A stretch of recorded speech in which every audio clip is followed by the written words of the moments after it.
Assalamualaikum warahmatullahi wabarakatuh. Selamat pagi anak-anak. Sehat semuanya. Alhamdulillah. Bertemu lagi dengan Ibu pada pelajaran PAI kali ini.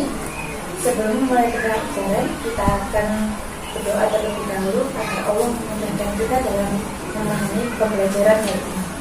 Doa. Doa selesai.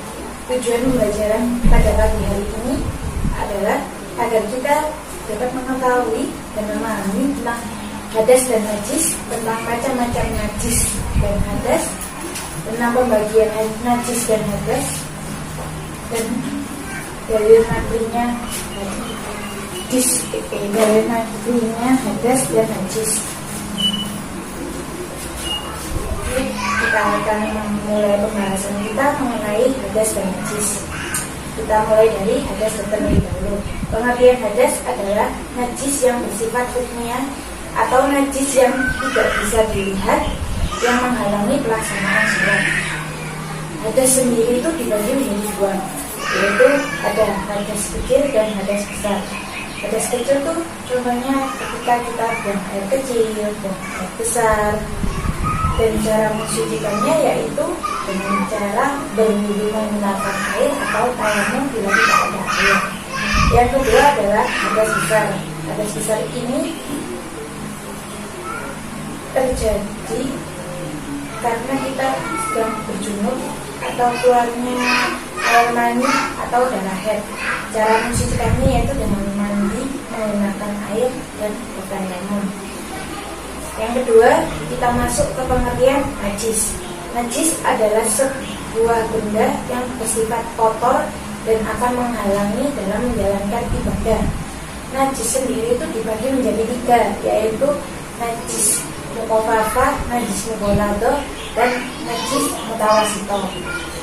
Najis mukhafafah ini adalah najis yang hukumnya ringan.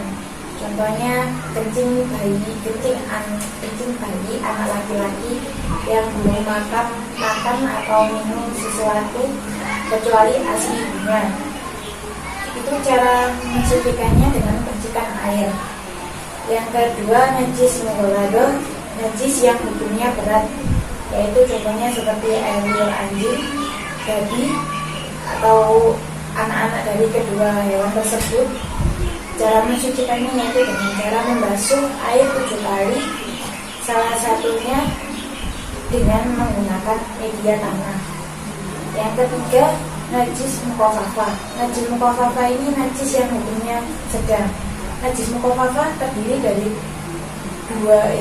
dibagi menjadi dua, yaitu najis mukhafafah ainiyah, yaitu yang dapat dilihat, contohnya kotoran hewan, kotoran manusia, terus muntah, darah, nanah. Itu cara mensucikannya dengan membilas air hingga zat dan sifatnya hilang. Namun apabila rasa dan bekasnya tidak bisa hilang, itu tidak apa-apa, tidak dibersihkan, semua itu tidak apa-apa. Terus najis mukhafafah yang hukumnya itu tidak terlihat. Contohnya itu kita itu tahu di situ tuh ada najis, tapi najisnya sekali kita nggak tahu kita najis ya, tapi kita yakin bahwa tempat itu berada dengan najis, maka cukup dibasuhkan air hanya 1 kali saja. Dasar hukumnya antara lain surah Al-Maidah ayat 6, surat Al-Mudaththir ayat 4, hadis riwayat Muslim Al-Furqan 48 dan Al-An'am 195. Nah, setelah ini Ibu akan menjelaskan tentang tata cara bersuci dari hadas, yaitu biasanya ada yang hasilnya ada yang belum tahu itu ya tata cara wudhu yang benar. Ibu akan jelaskan dan disimak dalam video tersebut.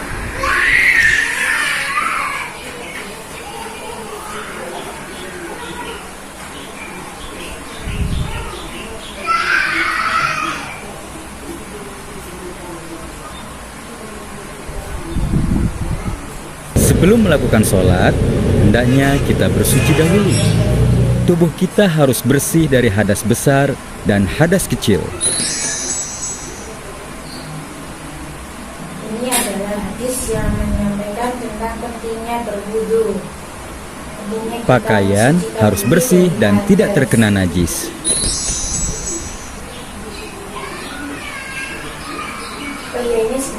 Meskipun sudah mandi, kita diwajibkan untuk berwudu terlebih dahulu. Wudu juga ada rukun dan aturannya. Rukun wudu. Pertama, berniat. Kedua, membasuh wajah. Ketiga, membasuh kedua tangan. Keempat, mengusap sebagian kepala. Kelima, membasuh dua telapak kaki sampai mata kaki. Keenam, tertib dan membaca doa. Tata cara berwudu. Pertama, membaca bismillah dan berniat berwudu. Bismillahirrahmanirrahim.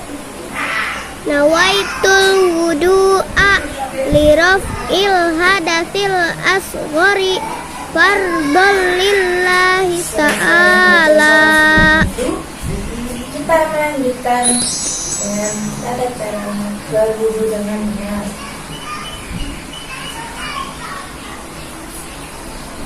Kedua, membasuh kedua telapak tangan hingga pergelangan tangan sebanyak 3 kali, diikuti dengan membasuh sela-sela jari jemari.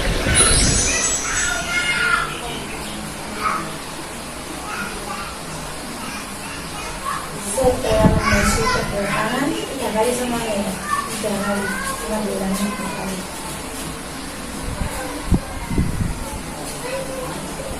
Ketiga, berkumur-kumur dan mengeluarkannya kembali sebanyak 3 kali.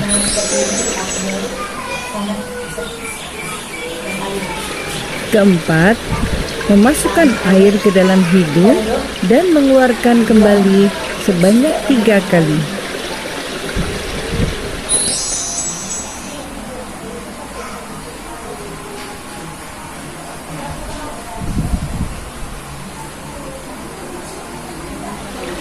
Kelima, membasuh wajah sebanyak 3 kali.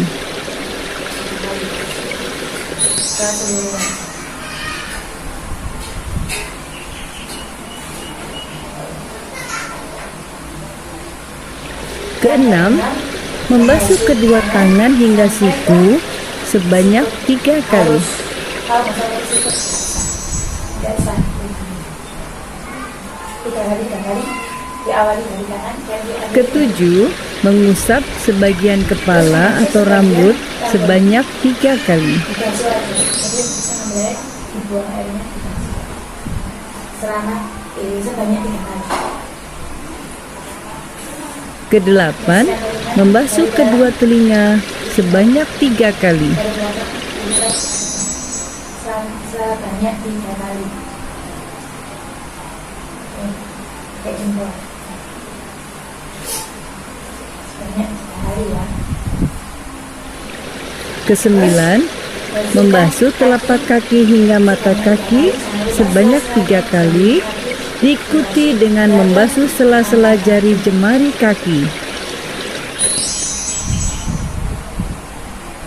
Sekarang habis ini udah kan? Tip dan membaca doa setelah berwudu. Selesai berwudu kita berdoa, yaitu doanya Asyhadu an la ilaha illallah wahdahu la syarikalah wa asyhadu anna Muhammadan abduhu wa rasuluh. Allahumma ij'alni minat tawwabina waj'alni minal mutatahhirin.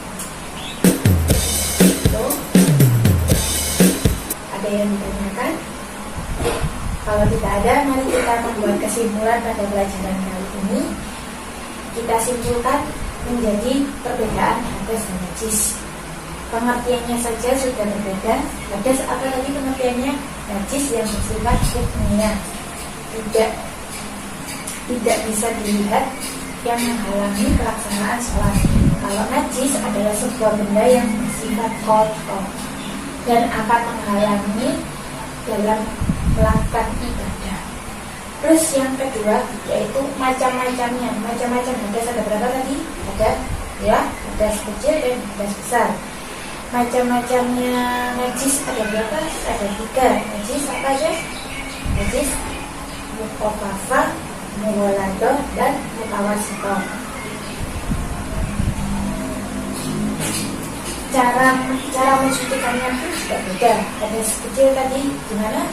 Hadas kecil dengan cara berwudu menggunakan air atau tayamum. Kalau hadas besar dengan cara mandi dengan air atau bertayamum. Terus najis bagaimana? Ada beda-beda ya. Kalau yang najis mukhafafah itu ada yang sampai hilang zatnya, ada yang tidak usah hanya sekali dibilas. Kalau mughaladah itu harus 7 kali dan diselingi dengan menggunakan tanah. Kalau mutawassithah itu dibersihkan air aja. Sekian pelajaran hari ini. Sebelum kita mengakhiri pelajaran, kita mengucapkan alhamdulillahirabbil alamin. Assalamualaikum warahmatullahi wabarakatuh.